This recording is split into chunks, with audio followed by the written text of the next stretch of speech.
ভাই আপনারা দেখেন এই আপুরাই কি শুরু করছে, ঠিক আছে?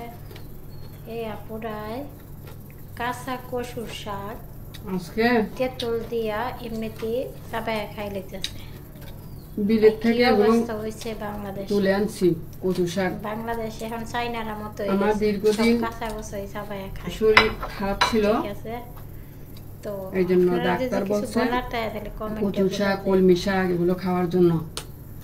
এখানে উনি বলছে ডাক্তারে কচুর শাক খাইতে, এখন উনি কচুর শাক রান্না করে খাইবে। কচু শাক কলমি শাক খেলে নাকি শরীরে রক্ত হয়, সেই জন্য।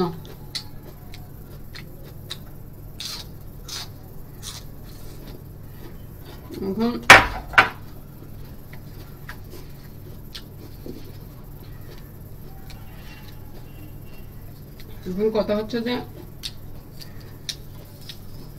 কচু শাক যদি ইয়া হয়, এই রক্ত হয় খেলে শরীরের জন্য উপকার হয়, তো রান্নার থেকে কাঁচাটা ভালো না? আমি তো কাঁচা খেতে পারি, সমস্যা নেই।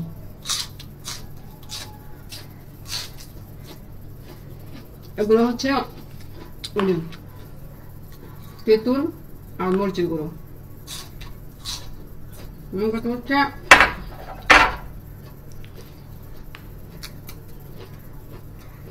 কচু শাক খেতে হলে একটু কেমন কুকুরা না, সেজন্য মানে আমার মা চাচি আমার দাদিরা বলতো যে কচু শাক নাকি